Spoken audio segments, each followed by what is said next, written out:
और free consent pattern हमारा वही कि हम उसमें पुराने से नए की तरफ जा रहे होते थे। लेकिन जी void agreement, an agreement in state of trade is void, state the exception to this rule.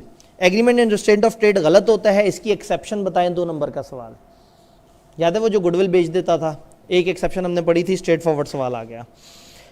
बारी अ cashier in departmental store embezzled cash from the store, एक स्टोर में कैशियर था, उसने पैसे खुद बुत कर दिए, उसमें गड़बड़ कर दी। Mohsin the owner of store instituted proceeding against Bari, उसने बारी के ऊपर लीगल केस शुरू कर दिया।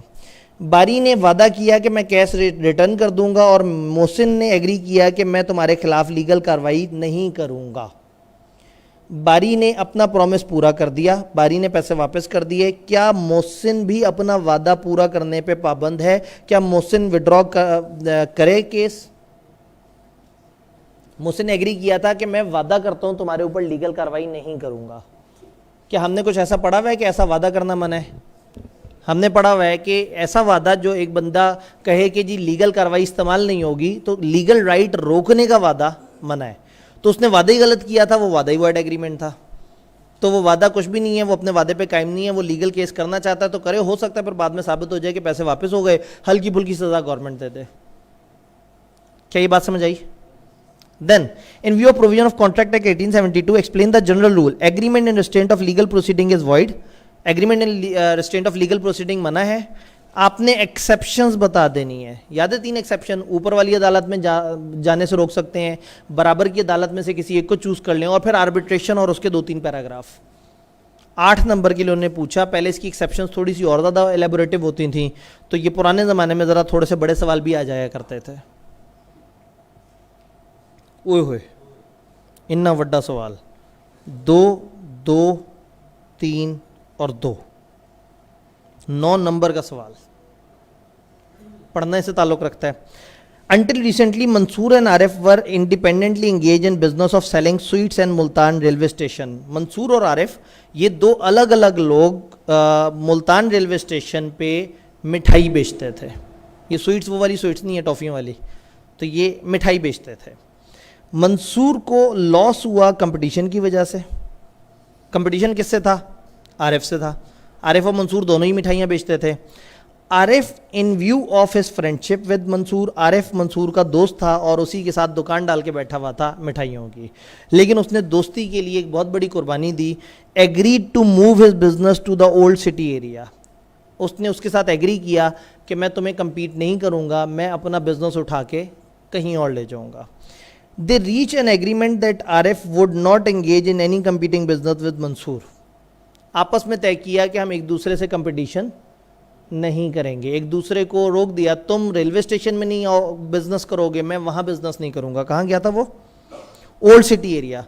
तो उसने कहा तुम जो है वो ओल्ड सिटी एरिया में बिजनेस करो, मैं करूँगा रेलवे स्टेशन पे बिजनेस। तुम मेरे इलाके में नहीं आओगे, मैं तुम्हारे इलाके में नहीं आऊँगा। आपस में खुद ही मुकमुका कर दिया, एक दूसरे को बिजनेस करने से रोक दिया।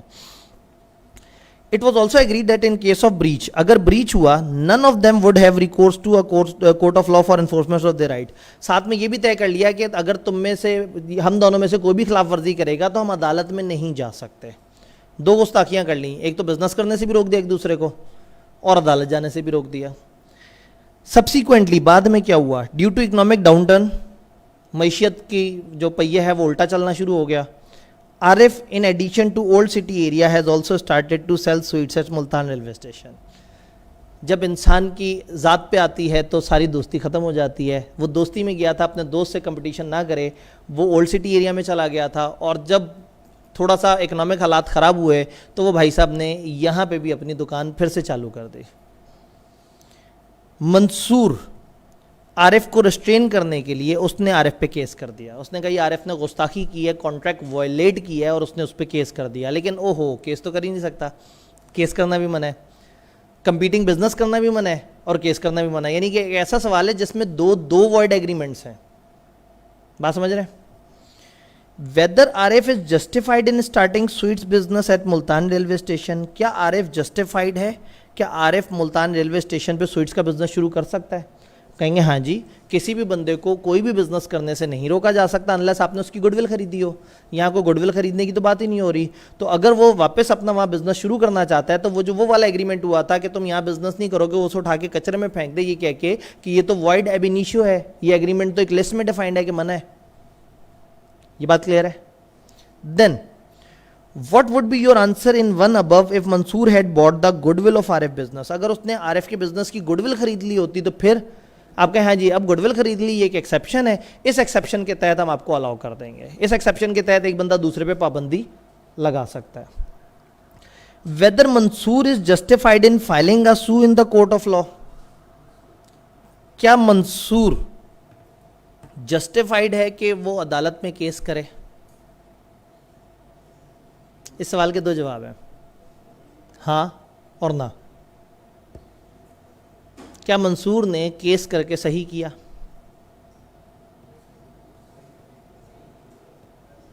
चलें, केस का मुद्दा क्या है कि यहां क्यों बिजनेस शुरू कर रहा है?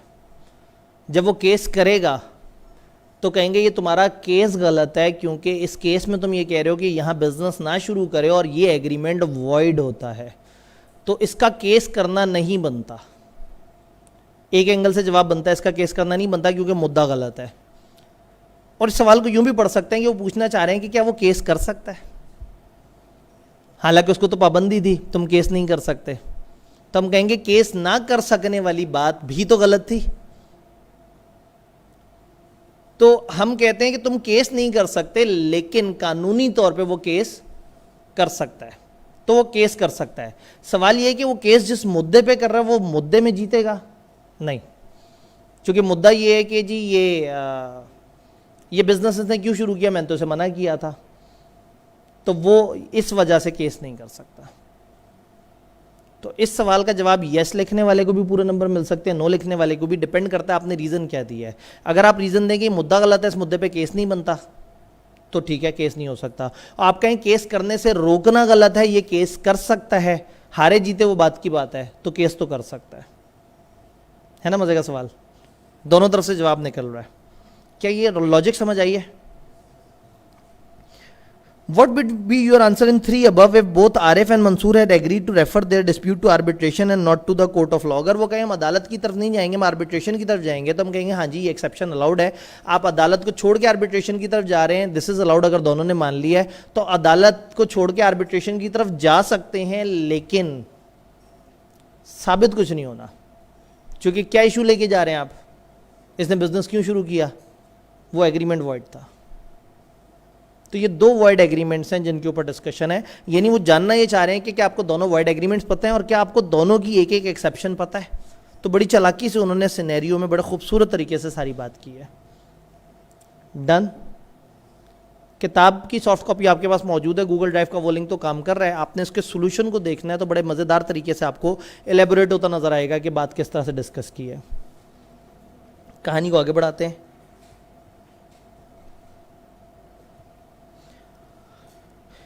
नईम ट्रेजरी मैनेजर था राहील एसोसिएट में। नईम ने रॉब किया 1 लाख कैश।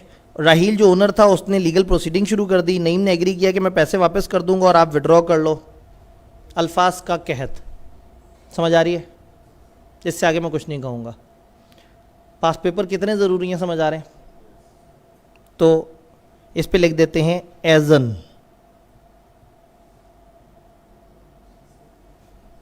पता नहीं आपकी उर्दू कमज़ोर है, छोड़ देते हैं। सेम एज अबव, जैसा पीछे बयान किया गया है वैसे ही। तो वो जो हमने पीछे डिस्कस किया वही। Salman agree to supply cotton yarn to Rihan for entire year. उसने कहा पूरे साल में तुम्हें कॉटन सप्लाई करूंगा जब तुम मांगोगे। जो होलसेल प्राइसेस हैं प्रिवेलिंग उस पे। Contract also stipulated that in case of dispute Salman and Rehan would not seek settlement through court. उन्होंने कहा अगर हमारा झगड़ा हो हम अदालत में नहीं जाएंगे, आपने बताना है कि ये कॉन्ट्रैक्ट वैलिड है या नहीं है, और अगर बेईमानी होती है, गड़बड़ होती है, तो क्या रेमेडी अवेलेबल है। तो अदालत जाने से रोकने का एग्रीमेंट गलत है, तो अगर झगड़ा होगा तो क्या रेमेडी अवेलेबल है, वो अदालत जा सकते हैं। Under provision of contract act explain the circumstances in which a person may be restricted from carrying on a business. वो कौन सी जगह है, वो कौन सी सिचुएशन है जहां बंदे को बिजनेस करने से रोक सकते हैं, गुडविल जब आप खरीद लेते हैं। तो अब अगर गौर से देखें तो तकरीबन एक क्रैमिंग वाली बात पूछी है, एक हैवी सिनेरियो था, बट उसमें भी उन्होंने बस ये पूछने की कोशिश की कि आपको रट्टा लगा हुआ है या नहीं लगा हुआ। फ्री कॉन्सेंट की तरफ आते हैं, फ्री कॉन्सेंट के सवाल। Identify the situation when consent is said to be free. वो कौन सी सिचुएशन है जहां कॉन्सेंट फ्री कहलाएगी? कॉन्सेंट वहां फ्री होगी जहां वो 5 चीजें नहीं होंगी। लिख देंगे आप।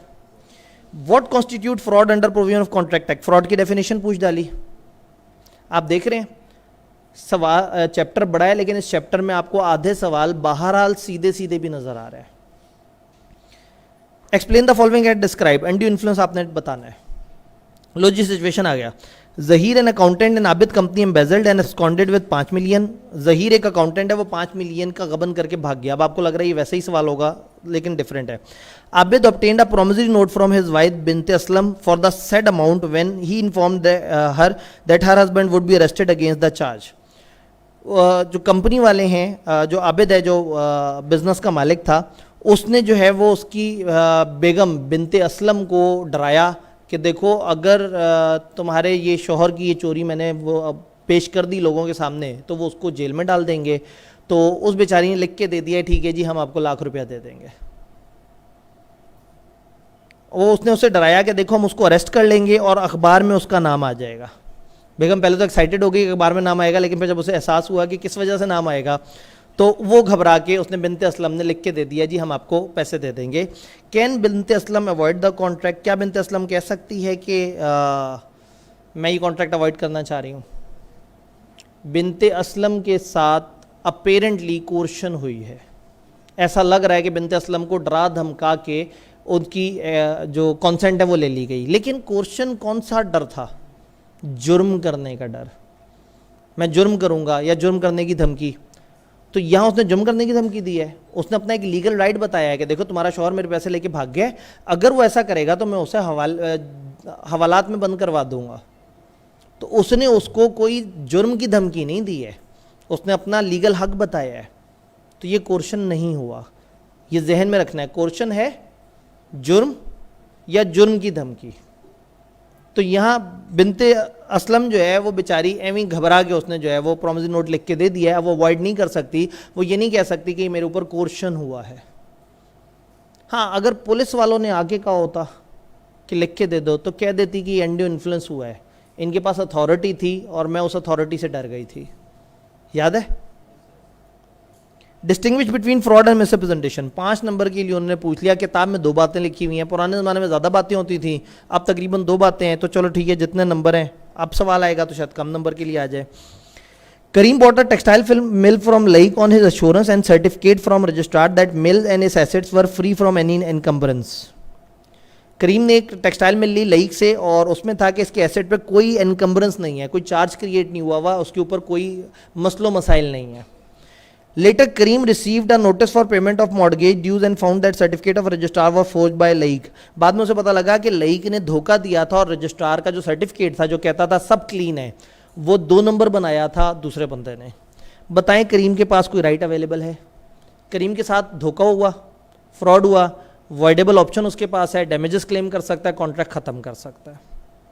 In light of contract explain the difference between coercion and undue influence. Coercion और अनड्यू इन्फ्लुएंस के डिफरेंस बताएं। 6 नंबर का सवाल आप तो लोटे में चाह देंगे, 7.5 नंबर ले लेंगे आप इसमें।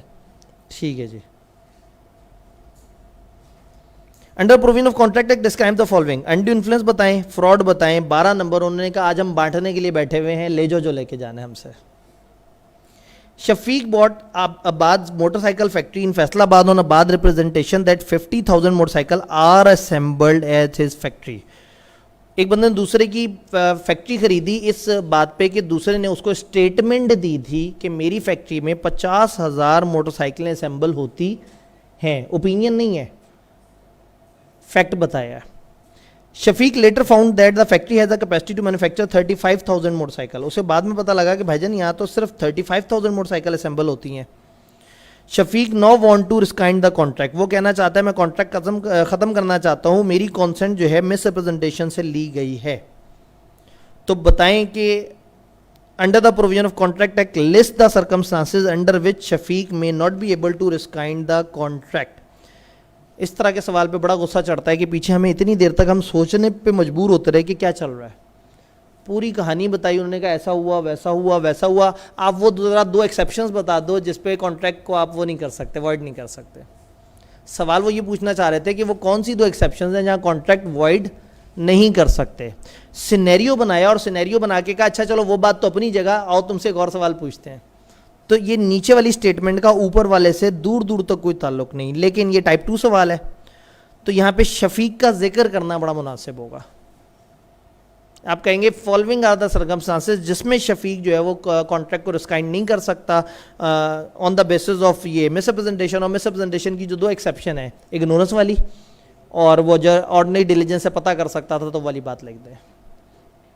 Jamal threaten Rafia to murder her son Atif. Jamal ने राफिया को धमकाया कि मैं उसके बेटे आतिफ को मार दूंगा। वाह जी वाह, मारने की बारी आई तो जो है ना गरीब आतिफ ही आया।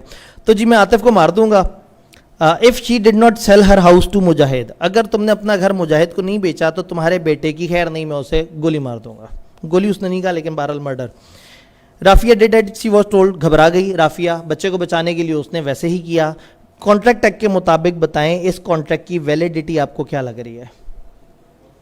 कोर्शन हुए, क्लियर कट मर्डर की धमकी दी गई है, तो ऐसे में ये कोर्शन है वो अवॉइड कर सकती है बाद में। Gaffar purchase a piece of land from Sharif. Gaffar ने शरीफ से एक पीस ऑफ लैंड लिया जो कि इंजीनियर है बाय प्रोफेशन, नाम से भी शरीफ है और प्रोफेशन से भी इंजीनियर है, मुनासिब आदमी लग रहा है। During the discussion prior to purchase Sharif had told Gaffar, Sharif ने गफ़ार को बताया इन हिज ओपिनियन, उसके ख्याल में land would be able to support 2500 mango tree. इस लैंड पे कुछ 2500 मैंगो के ट्री लग जाते होंगे मेरे ख्याल में। फैक्ट बताया है नहीं, एक ओपिनियन दी है, वो मिस्टेकन हो भी सकती है। However only 2300 trees could eventually B planted on the land. लेकिन असल में क्या हुआ, सिर्फ 2300 दरख्त उस पर लगाए जा सके। तो अब आप बताएं कि क्या वो कह सकता है कि मेरे साथ फ्रॉड हुआ है। उसने मिस्टेकन ओपिनियन दिया था, मिस्टेकन ओपिनियन जो है वो फ्रॉड नहीं होता। इसे चाहिए था कि ये कंफर्म कर लेता कि भाई उसको तो डाउट है, ये मार्केट से पूछ लेता कि हाँ भाई इस तरह की ज़मीन पे कितने दरख्त लगते हैं।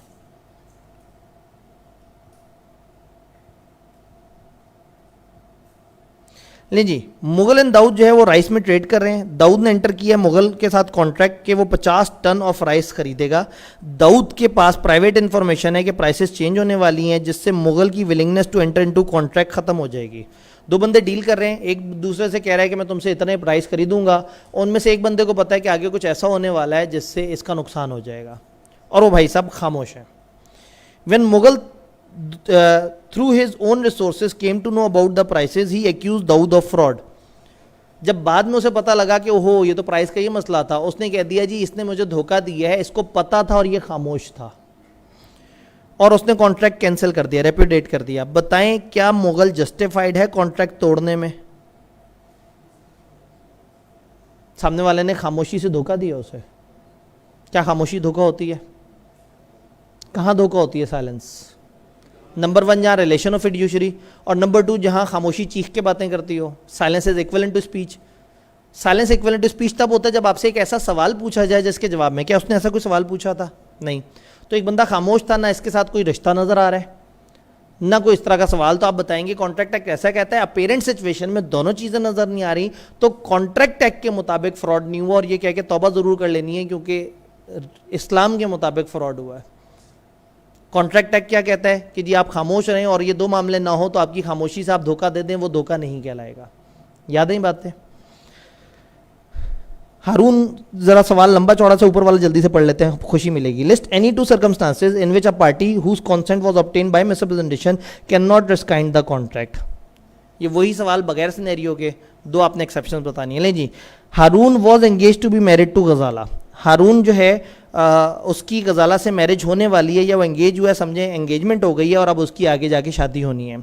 हारून wanted to establish his own business and therefore enter into contract with Ghazala for providing him all her jewelry and apartment by way of a gift। ये बड़ा उलट किस्म की उन्होंने बात कर दी है, लेकिन खैर बहरहाल हारून ने गजाला को कहा कि जी देखो मैंने बिजनेस शुरू करना है और तुम तो मेरी मंगेतर हो और हमारी शादी भी होने वाली है, जो मेरा है वो तुम्हारा है और जो तुम्हारा है वो बेचारी ने कहती है वो आपका है। उन्होंने कहा दो फिर ज्वेलरी, तो उससे ज्वेलरी पकड़ ली, उसका अपार्टमेंट पकड़ लिया, और जो है वो इस दफ़ा पहली दफ़ा ये रिवर्स ऑर्डर में धोखा हो रहा है। तो इन रिटर्न हारून बुरा नहीं है, हारून ने कहा मैं आपको जो है ना एक स्मॉल शेयर दूंगा अपने बिजनेस में। आज तुम ये लाखों की ज्वेलरी मुझे दे दो, करोड़ों का फ्लैट मुझे दे दो, कल को जब मेरा बिजनेस चल पड़ा तो मैं तुम्हें को 2-3% शेयर उसमें भी दे दूंगा। तो ये जो है ना हारून बड़ा कमाल आदमी है, इससे मिलना पड़ेगा।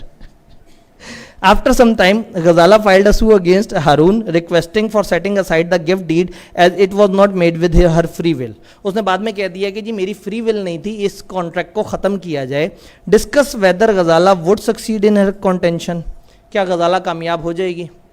गजाला साबित कर देगी कि देखिए जी मैं फियोंसी थी और फियोंसी में एक अनड्यू इन्फ्लुएंस होता है। याद है वो चौथी एग्जांपल हम उस दिन नहीं पढ़ सके थे, दिन खतरनाक था। तो एक अनड्यू इन्फ्लुएंस होता है और उस अनड्यू इन्फ्लुएंस की वजह से मेरी विल इजी नहीं थी और मैंने जो है वो सिर्फ अपने मंगेतर के कहने पे उसमें आके उसकी डोमिनेंस में आके मैंने ये चीज़ ओके कर दी थी। तो अदालत इसको ये इजाज़त दे देगी कि ख़त्म कर ले। हाँ, कोई और सेटलमेंट करना चाहें तो ठीक है। याद है अनड्यू इन्फ्लुएंस में ज़रूरी नहीं कि वो वापस किए जाएँ, हो सकता है ये कोई और सेटलमेंट आपस में कर लें। सुल्तान ने इलेक्ट्रॉनिक अप्लाइंसेज लिए हैं 7 लाख के ज़मीर से 30 डेज़ के क्रेडिट पे। At the time of purchase Sultan knew that he was in insolvent circumstances. Sultan ने 7 लाख रुपए ज़मीर से लिए और अपने ज़मीर को सुला दिया था उसने। सुल्तान को पता था कि मेरे पास पैसे नहीं हैं और सुल्तान जो पैसे ले रहा था इस यकीन कामिल की मंजिल पे बैठा था कि आगे तो मेरे हालात पतले हैं, वापस तो मैं कर ही नहीं सकता। इड्डा तू पाकिस्तान है कि IMF से लोन लेते हुए पहले ही पता होता है कि पैसे दे तो सकते नहीं। तो उसने लोन लेते हुए उसे पता था कि वो पैसे वापस नहीं कर सकेगा। बताएं इस कॉन्ट्रैक्ट की वैलिडिटी क्या है? फ्रॉड हुआ है, धोखा किया उसने। कौन सा वाला धोखा किया है? 5 धोखे के नाम आपको पता है। एक फॉल्स असर्शन होता है, एक एक्टिव कंसीलमेंट होता है, एक एम्प्टी प्रॉमिस होता है, एक any act fitted to deceive होता है और एक फ्रॉडोलेंट होता है। हो सकता है आप एनी एक्ट कह दें, लेकिन अगर गौर से देखें ना ये खोखला वादा है, झूठा वादा। एक बंदा जिसको कंफर्म पता है कि मेरे पास आगे पैसे नहीं होने और वो पैसे मांग रहे हैं इस वादे पे कि मैं पैसे वापस कर दूंगा, तो ये वादा उसे पहले दिन से पता है कि उसने परफॉर्म। तो आप एम्प्टी प्रॉमिस भी लिख सकते हैं और any act fitted to deceive भी लिख सकते हैं। दम ने वक्त में गुंजाइश कम, जल्दी से आगे चलते हैं।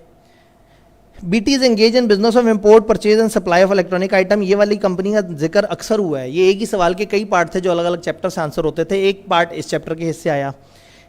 इन one of BT showroom a famous actor came to return an air conditioner. एक फेमस एक्टर आता है और वो कहता है कि एयर कंडीशन मैंने आपसे लिया था 1 महीने पहले। वो कहता है मुझे रिप्लेसमेंट दे दें एयर कंडीशन की लेटेस्ट मॉडल के साथ।